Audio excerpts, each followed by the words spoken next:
Hey everyone, Reaper here again with another video. Today I wanted to do a little something different in the interim between my last comic book haul and the one that's going to be coming up in a couple of weeks. I just wanted to do a video talking about a couple of things. My history with collecting comics, my philosophy on collecting comics, and a little bit of speculation.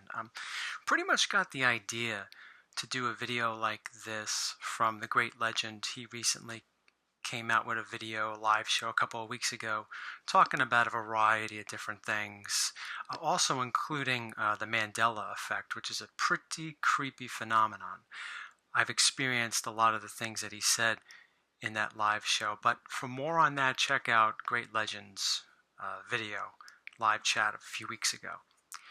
So basically, with this video, I wanted to talk a little bit about, why it is I collect. I'll show off a couple of books. I'm not going to show off too much because it's not that type of video. So for those of you that are looking to see like a haul type video, this isn't it. It's just pretty much me talking about a couple of things. A couple of things that I think are important, mainly for those to get to know why I collect a little better, and maybe some things for new collectors out there to listen to some of us old timers that have been collecting for 2 decades. So let's give this a try and let's have a look.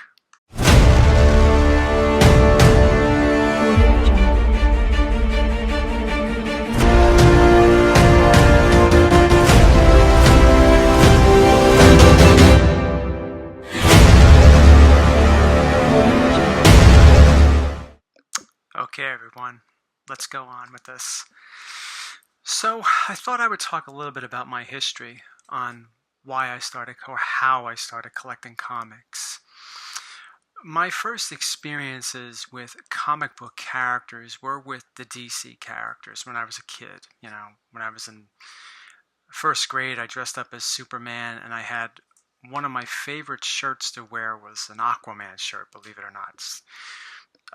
Had the gills on it and everything, and I remember when we first had our pool installed, I said I wanted to wear that Aquaman shirt and swim around like Aquaman. So that was really my first intro to comic book characters.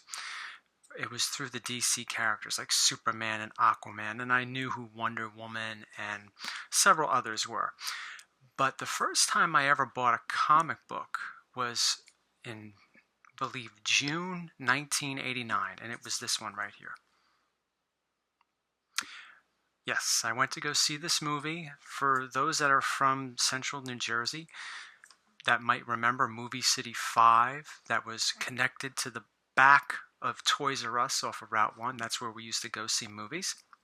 It was a smaller theater than the one in Perth Amboy, which you went to when you wanted to have a bigger experience, but my parents usually used to take me and my sister to that movie center. But before the movie started, I was looking at the, concession stand, and they were selling this among many other Batman items.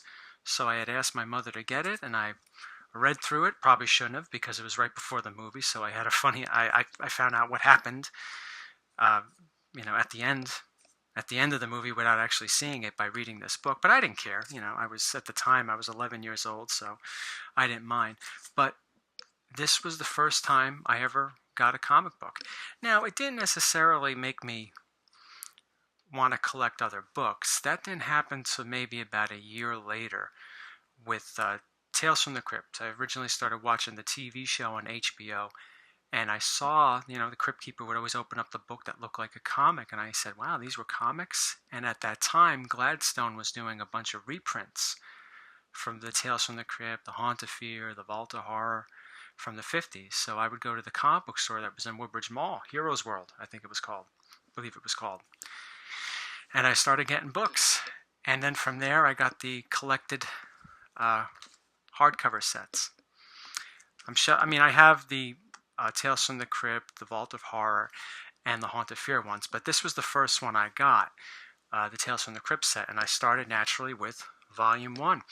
And the Cryptid Terror number 17, opened it up, and the first story that I read These are in black and white, but that didn't take anything away from them. You know, you read Walking Dead comics today, they're in black and white, right? Death must come. I read this, I thought it was great, and that's how I started to uh, really change my DNA up in that time to start collecting comics. And it was a couple years later when Marvel, back in the early 90s, all those great comic book cards were coming out. You had Marvel, you had DC, mainly Marvel, came out with the Marvel Masterpieces all done by Joe Jusko. My friend was collecting them. I saw them. I thought that was the best artwork I had ever seen. I would look on the back of the card and it would show the comic cover of the first appearance of that character or the first cover appearance of that character. The X-Men cartoon series started around that time, and I started to become really into X-Men. One of the shows of that first season was Days of Futures Past. Found out that was a comic, so I wound up getting, these are my first 2 X-Men books. And then from there, I was hooked. I became a comic book collector with that. So it took a couple of years and a couple of different things for me to, like I said earlier, to get comic book collecting in my DNA. I've always liked to collect things. When I was a kid, I liked action figures, and around the time when I was collecting comics, I liked getting games. I don't know if I necessarily collected games, but I made sure that I kept them in good shape. If you look at some of my Super Nintendo games, I still have the boxes with the original wrapper around them. I just cut out a little piece of the wrapper so I could open up the flap. Some of the boxes are a little crushed, but they still have that original plastic around them. So I guess I could say it's something that's always been with me, but I added comic book collecting to that natural desire to want to collect things. Back when I first started collecting, I wasn't really interested in value. Now, I know value can play a big role in why we collect things, why we may collect comic books or video games or sports cards or whatever is out there that you collect. That's true. But back then, when I was in my early teens, 13, 14, I didn't have any money. I couldn't afford those really, really expensive books. So whatever little money I had or whatever little money I was able to muster up, I got comics. I got certain books because A, I could afford them, and B, because I was really interested in that series. I was really interested in that character or really liked that artwork. So that's why I collected. And of course, I think most of us, I don't want to speak for everybody, we have this maybe notion in the back of our minds that, maybe these things might be worth something in the future. But even if they weren't, I still collected. I still collected what I liked. Sure, I wanted some of those big key books. Back that first year I was collecting, back in 1993, I started with my X-Men, as you can see. I started off pretty good. These books I got, it was a store.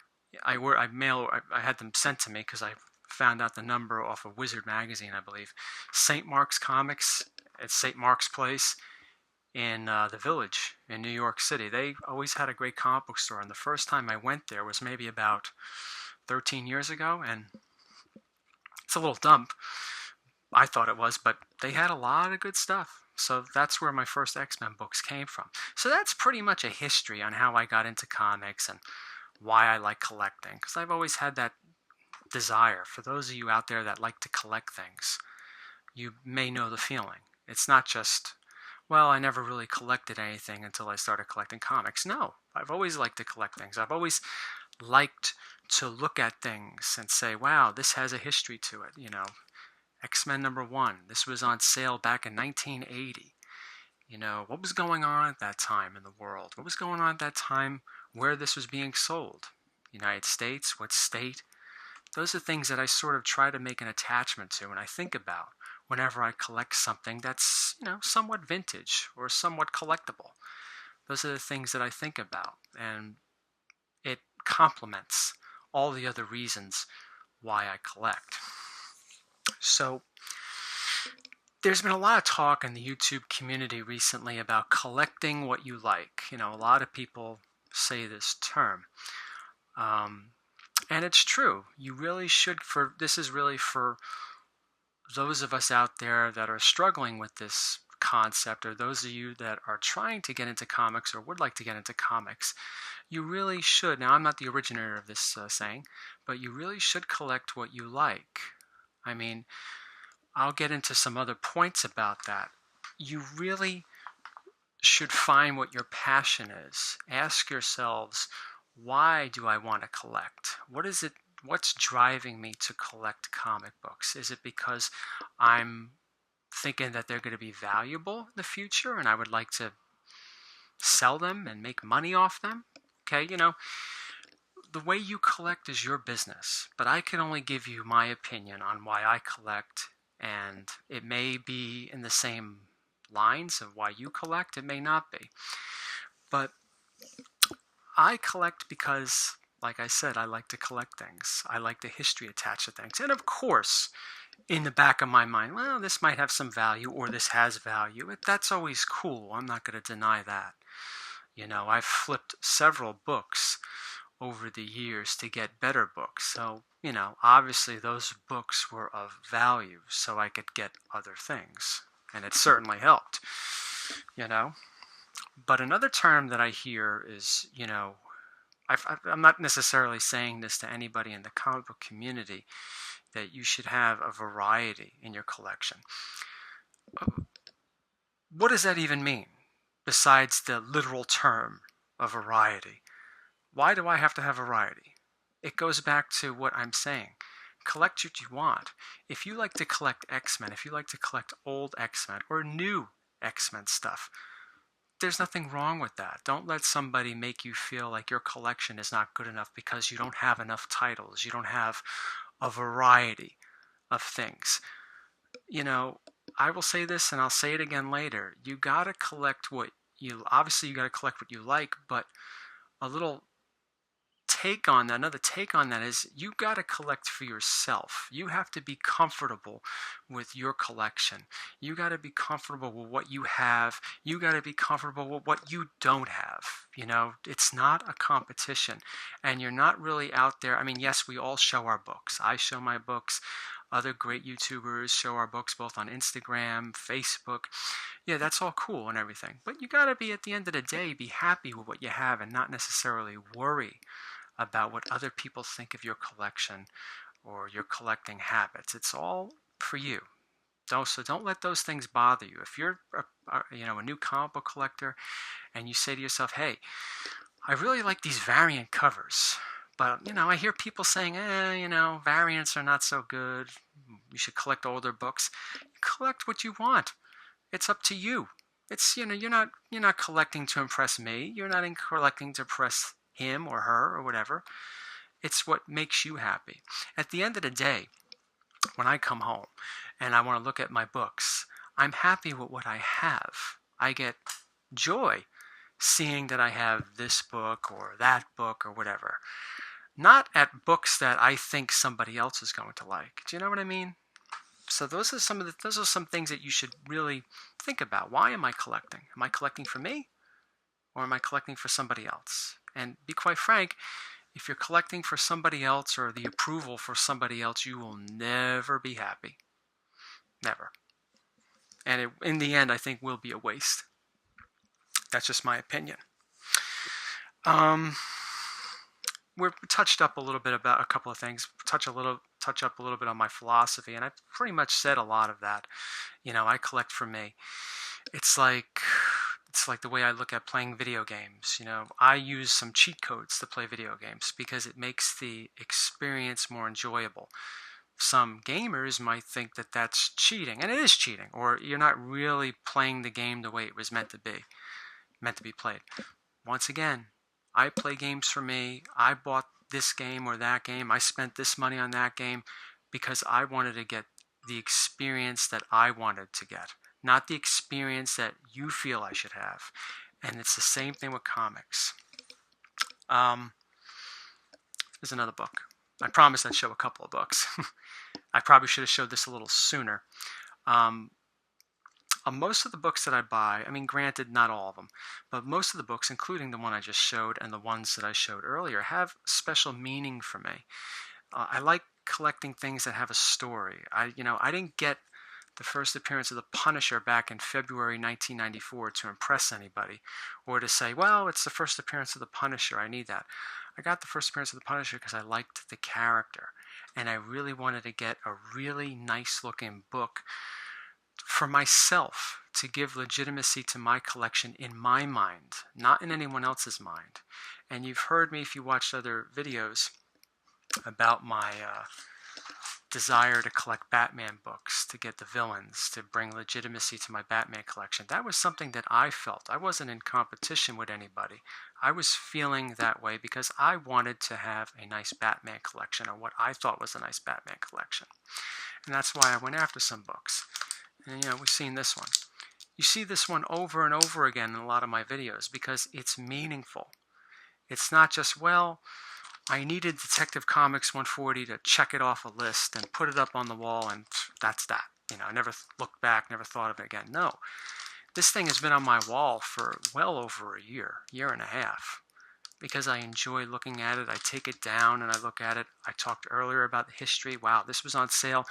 The cover date is October 1948, but with DC, books came out 2 months ahead of time. And I've seen copies of this that had a date stamp of August.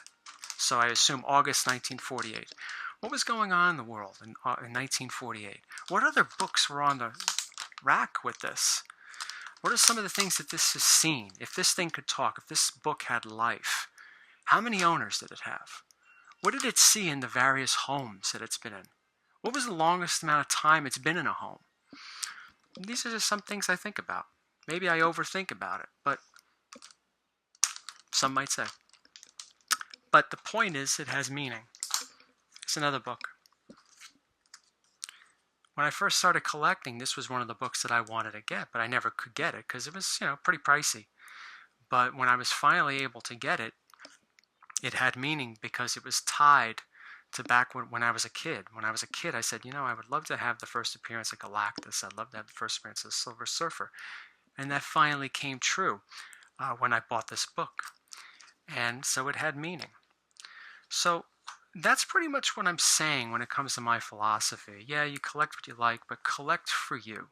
Because at the end of the day, you have to be happy with what you have. And that applies to all things, not just comic book collecting and so forth. If you're into something that you just don't have your heart completely into, you better get out of it. That not just goes for collection. It also goes for jobs, too, by the way. There's another one. A couple more things. When I say you collect for yourself, don't be too concerned with what other people think of certain books you get. For instance, I will get restored books every now and then. It depends. Would I get a restored Luke Cage #1? No. Because I would save up the money to get an unrestored copy. It's much easier to get that book in an unrestored copy at a decent price. But there are some books that I would get that are restored. I don't care what other people think when it comes to restored books or low-grade books. I collect what I like, and it brings me joy and happiness to have those type of books in my collection. There's always going to be somebody out there that's going to be better than you. That's always going to have more than you. I've touched on this a little earlier. It's not a competition, because you will always be defeated by somebody else. There will always be somebody that will have something better than you. Who cares? I don't care. And you shouldn't either. That's the whole theme of this video. Collect what you like. Be happy with what you spend. One other thing. For those that are thinking, well, I really do like the first appearance of the Punisher. I have the passion. I know what you're talking about. But it's expensive. How much should I spend on it? What do you think is a good price to spend? I don't know. That's a decision that you have to come to. I mean, yeah, you can check the prices on eBay and get tips from people on what a good price for a certain grade is. But you have to look at it this way. You have to ask yourselves, are you established? Can you pay your necessities? Can you pay your bills? Can you pay your rent? Can you pay your mortgage? Can you put food on the table? If you say, yeah, absolutely, I can. As long as you're not taking money away from the necessities, and if you decide to spend $1,000 on a book, what business is that of anyone else's? Who cares? It's your business. You do what you can as long as you're not hurting yourself or anybody else in your life by spending that kind of money. But if you spend that kind of money on books, you get no judgment here for that. So don't let that bother you either. As long as you have your priorities in shape. Sometimes priorities get a little messed up along the way. But for the most part, if you have your priorities in check and you're concerned about spending $200 on a book and so forth. So I guess I'm getting into I'm touching up a little bit on speculation before I close this video out. I know I've been all over the place, so this is like really my first video where I'm talking about these things. And if you have any questions, please comment below. I always respond to my comments. But if you want to spend a certain amount, as long as you're not hurting anybody else, you're not putting yourself in the poorhouse, or you're not going to be, without heat, it's fine. Then if anybody passes judgment, I've noticed a lot of people that pass judgment are people that don't collect comics. Well, what the hell do they know? Why would you even listen to somebody like that? I remember a story. I paid $150 for this back in 1994, okay? And, I had to get that money out of my savings. I didn't have that money. I had some money in my savings. And my cousin had this copy, and he spent $250 on it. And my father came home, and I said, stupidly, oh, I got the same book that your cousin got. It was the one that he paid, X amount of dollars for. He says, oh, yeah? How much did you pay for it? I said, well, $150. He said, you spent $150 on a comic book? Mind you, this is a person that doesn't collect anything, throws everything out, doesn't understand what it means to collect, doesn't appreciate the value. I'm not talking about the monetary value, the value that something is to somebody. So with that example, why would you even have those discussions with people that really don't know the hobby on anything? Games, whatever it is. Why would you even have that discussion with anybody? Why would you take what they say to heart? My point is, you shouldn't. A little bit on speculation, not too much because I'm not really that good with speculation, but I do have a couple of things in my years of collecting that I've learned that I would like to pass on that I may not necessarily say in some comic book hauls. I know everybody is going crazy for Amazing Spider-Man 361. Okay, now once again, you collect what you want, be comfortable with what you collect. But I say this again, 361 is a villain book, a villain that's going to be in a new movie. Usually the way that goes is after the movie comes out, that book goes down. So what I'm trying to get at is look at Ultron, look at Steppenwolf as examples of villains that were named for movies that are going to be in movies, and not necessarily with Steppenwolf right yet, but with Ultron. After the movie comes out, that book plummets. I mean, Ultron was never really a valuable book, but when that movie was announced, the second Avengers movie, that book went to crazy prices. It was selling for crazy prices, and I was foolish enough to get it during that time. But then after that movie came out, the prices in that book plummeted. It didn't necessarily go back down to prices before the movie was announced, no, but they certainly weren't as much as when the movie was coming out. For instance, I had a 7.5 Avengers 55, and I wanted to trade it at a show. And I went to go try to trade this for certain books, and some dealers looked at me as if I had AIDS, and I was bleeding all over the place. That's the way they treated the book. And I was like, One guy said, well, the hype's over for it. So just take that as a lesson. Now, once again, you do what you want, you spend what you want, but this is just an opinion. This is just, for those that have questions about spec books. Carnage, I know it's big. It's been selling for crazy prices as of late. Believe me, the book will go down. And I understand if you're the type that, no, I kind of want the book, yeah, we're all like that. And I can understand that. But just trust me on that. Trust me, my decades of experience with collecting and some of the experiences I've had. Well, that's about it. That's all I wanted to say. I hope you enjoyed this video, and my next comic book haul will be out next few weeks. So if you have any comments or any questions, I'm very happy to interact with you through comments and so forth. I enjoy speaking to everybody in the community. This is a great community, and it's great that we can all help each other and talk about certain things and so forth. So I hope you're having a great day, and I'll talk with you all soon. Take care.